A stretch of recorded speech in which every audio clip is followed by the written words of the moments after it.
So one of the biggest tasks I had this summer and I gave myself was, okay, I could talk about this for days, right? And people are audible learners, but there's also a vast majority of people are actually visual learners, right? So I gave myself, I'm myself a visual learner, so I had to really tell myself, okay, I can't, like, people talk about stuff all the time. People say crap all the time. How do you know that actually what I'm saying is true or not true, right?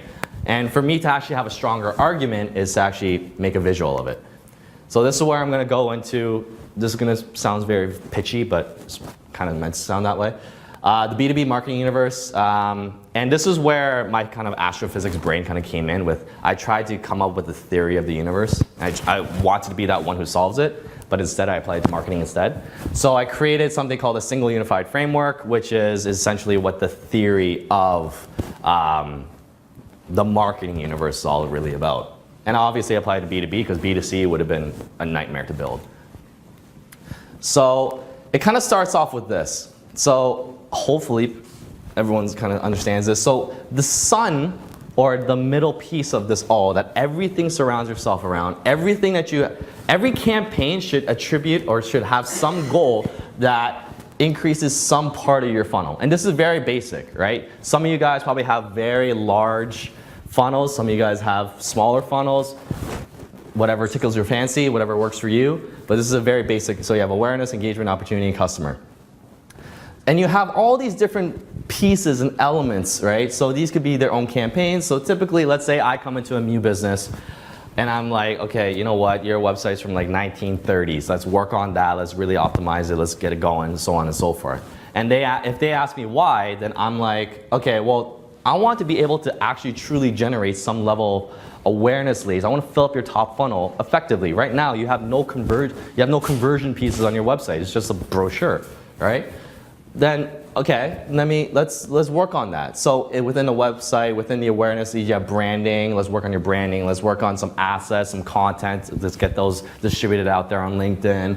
Let's build out some of the sources, the channels. Again, that's like LinkedIn. And again, at the end of the day, each one of these pieces should have an analysis and reporting element to it. But if you dig deeper into this, so you can probably notice here, this piece kind of extends into its own little orbit. So that piece there is actually this bigger piece here, right? This is the awareness, what I call the awareness orbit. And within these pieces, so if we keep, you can probably see like branding, asset development, source channel development, analysis, reporting, each have their own orbit, right? And there's a reason for this. So if we go into branding, for example, that's the branding orbit. It was the one on the, it was that one right there. So you zoom in.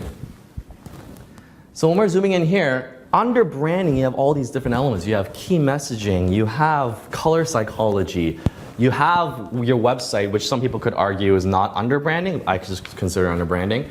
You have UI and UX, and each one of these pieces involves a human resource to manage, right? That's why if you keep digging into any one of these, you have, let's say, you want to build a website out. You hire an agency, you hire an internal team. You're probably going to likely need about 4 people. But then each one of those people need technology. Like for example, you have a graphic designer, right? A graphic designer is going to need Adobe products, right? You have a marketing technologist on board. That marketing technologist is going to need Marketo to integrate farms.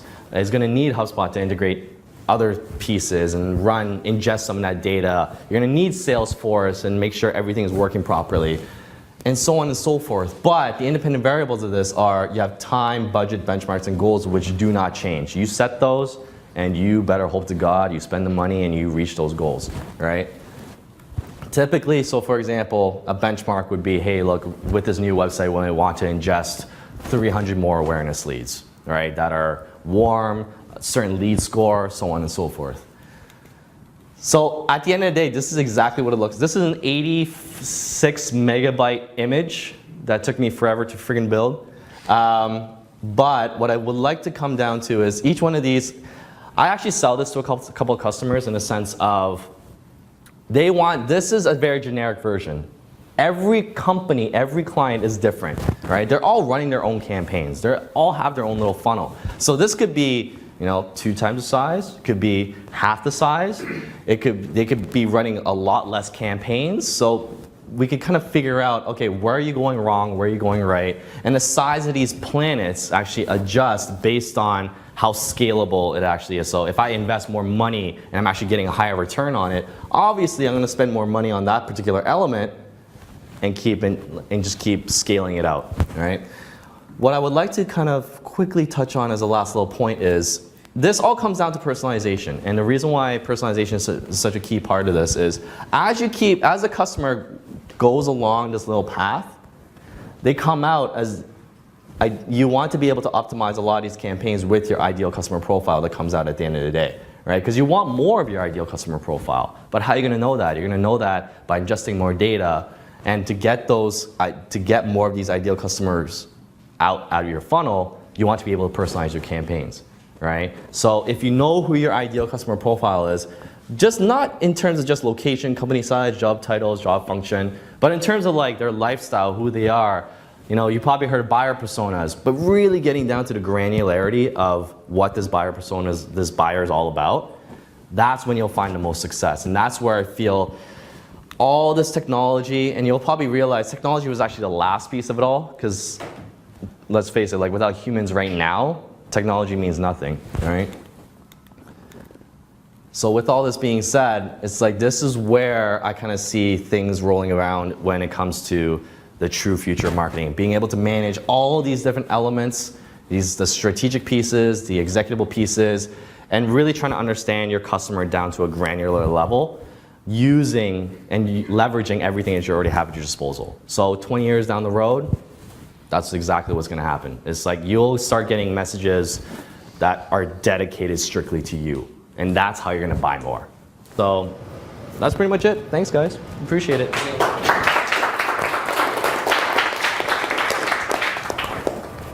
Oh, I should have turned the temperature down a couple more degrees.